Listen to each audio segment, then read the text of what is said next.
देख रहे हैं इंडार्क राजकुमार के साथ। इंडार्क की आज की कहानी में आगे बढ़ने से पहले अगर आपने हमारा चैनल अभी तक सब्सक्राइब नहीं किया है तो कर लें और साथ ही बेल आइकन को भी जरूर दबाएं। दोस्तों, अगर आपके पास भी ऐसी ही कोई कहानियां हैं तो हमारे साथ जरूर शेयर करें। हमारे इंस्टाग्राम आईडी पर इंस्टाग्राम आईडी है network_33, जिसका लिंक नीचे डिस्क्रिप्शन बॉक्स में दिया गया है। ऐसे ही और वीडियोस के लिए देखें नेटवर्क 33। दोस्तों, अगर आपने इस कहानी का पहला भाग नहीं देखा है तो देख लें, लिंक नीचे डिस्क्रिप्शन बॉक्स में दिया गया है। तो चलिए बढ़ते हैं इस कहानी के दूसरे भाग की ओर। जब मैंने पीछे पलटकर देखा तो वहां मेरे पीछे कोई भी नहीं था, मगर भले ही कोई दिखाई ना दे रहा हो मगर किसी के होने का एहसास जरूर हो रहा था। वैसे तो मैं अब तक थोड़ा डर सा गया था, मगर मैं जानना चाहता था कि आखिर डॉक्टर साहब के साथ हुआ क्या था।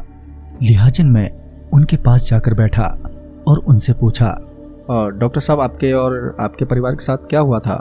पहले तो वो कुछ देर तक कुछ भी नहीं बोले, मगर मेरे दोबारा पूछने पर उन्होंने अपना मुंह खोला और पहली 2 लाइन रोते हुए बोले, उस रोज मेरे बेटे सौरभ का जन्मदिन था। मैं अस्पताल से जल्दी आ गया था। जन्मदिन पार्टी के चलते सब बेहद खुश थे और शाम होते होते मेहमानों का भी आना शुरू हो गया था।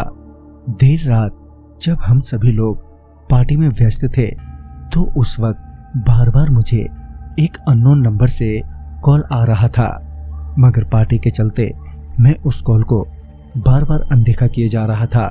फिर जब कुछ ज्यादा ही कॉल आने लगे तो मैंने आखिरकार उस कॉल से तंग आकर कॉल पिक कर लिया। फोन पर एक औरत थी जो रो रो के कह रही थी कि डॉक्टर साहब, मेरे बच्चे की जान बचा लो, उसकी तबीयत बहुत ही ज्यादा खराब है। मैंने इस पर कहा कि ठीक है, आप उसे अस्पताल ले आओ। मैं कॉल करके अपने स्टाफ से कह देता हूँ कि वो आपके बच्चे की अच्छे से ट्रीटमेंट करें। इस पर वो बोले, आप ही नहीं आ सकते क्या? फिर मैंने उससे कहा कि देखिए, वैसे तो मैं एक ज़रूरी काम में व्यस्त हूँ, लेकिन मैं कोशिश करूँगा आने की। ये बोलकर मैंने फ़ोन काट दिया। मेरे फ़ोन रखते ही मेरे बेटे ने आवाज़ दी और फिर मैं पार्टी में बिजी हो गया। अगली सुबह जब हम लोग उठे तो मैंने देखा कि हमारे घर के बाहर एक औरत अपने बच्चे को गोद में लेकर खड़ी है।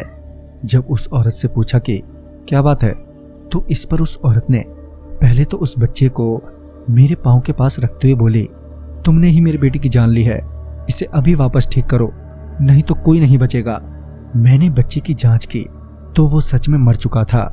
मैं इससे पहले कि उस औरत से कुछ कहता कि वो औरत भी अचानक से वहीं गिर पड़ी और उसकी भी मौत वहीं पर हो गई। ये देखकर हम सभी बहुत ही घबरा गए। तभी हमने पुलिस को इत्तला किया। पुलिस उन दोनों की लाश तो ले गई, मगर उसी रात से हमारे घर में वो औरत और उसका वो बच्चा हमें दिखाई देने लगा। हम लोग चाहकर भी कभी अपने घर की दहलीज से बाहर नहीं जा पाए। उन माँ बेटों ने एक एक करके मेरे सारे परिवार वालों को जान से मार दिया, जिनको मैंने अपनी आंखों के आगे तड़पते हुए देखा, मगर मैं एक डॉक्टर होकर भी उन्हें बचा नहीं पाया। और अब मेरी बारी है, मगर वो औरत और उसका वो बच्चा मुझे मरने नहीं देते। वो मुझे सिर्फ तड़पा रहे हैं। हर रोज और हर पल जिस तरह से वो तड़पी थी उस रात को।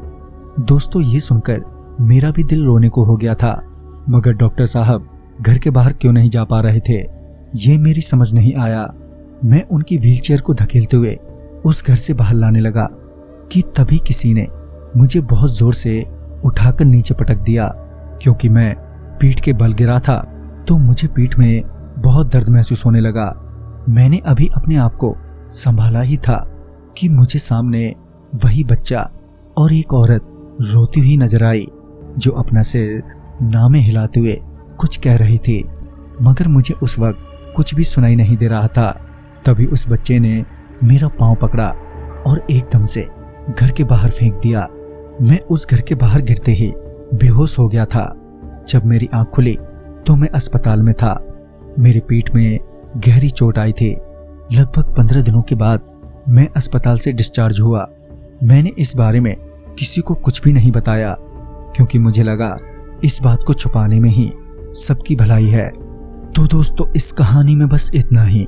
कहानी आपको पसंद आई हो तो लाइक शेयर करें और साथ ही हमें कमेंट बॉक्स में जरूर बताएं। तो मैं आपका दोस्त राजकुमार जल्द ही मिलूंगा आप ही की भेजी एक नई कहानी के साथ। तब तक के लिए बाय एंड टेक केयर।